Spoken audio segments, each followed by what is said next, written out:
Naaresto sa bisa ng warrant of arrest ang top 3 most wanted person, regional level, na mastermind sa pagpatay sa isang negosyante sa Purok Santo Niño, Tubod, Iligan City. Kinilala ni Police Major Nel Mark C. Kipanes, Station Commander ng Iligan City Police Station 4, ang suspect na isang 36 anyos, babae at residente ng nasabing lugar. Sa isinagawang simultaneous manhunt Charlie operation ng Iligan City PNP, ay nadakip ang top 3 most wanted person, regional level, sa bisa ng warrant of arrest sa kasong murder at walang inirekomendang piyansa. Ang babaeng suspect ay sangkot umano sa isang shooting incident na naganap noong Pebrero taong kasalukuyan.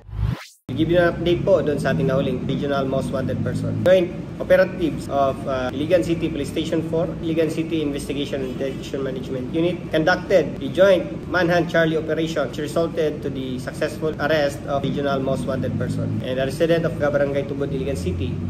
Bago ang pamamaril ay nakita ang babaeng suspect sa isang CCTV footage na kasama ang isang lalaki na gunman na bumaril sa biktima makalipas ang ilang araw. Ang babaeng suspect ay nasa kustudiya ng Iligan City Police Station 4 para sa kakaharaping kaso at tamang disposisyon. The accused was arrested by virtue of a warrant of arrest for the crime of murder with no bail recommended. He is now under the custody of Iligan City Police Station 4 for proper disposition. Iligan City Police Station 4 is pleased to announce the full apprehension of one of the most wanted individuals for our relentless efforts and collaboration with the community.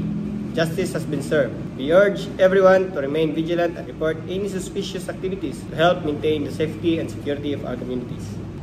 Mula dito sa Police Regional Office 10, ako ang inyong Police News Network Correspondent, Patrolwoman Remy B. Sanchez, alagad ng batas, tagataguyod ng Balitang Pulis.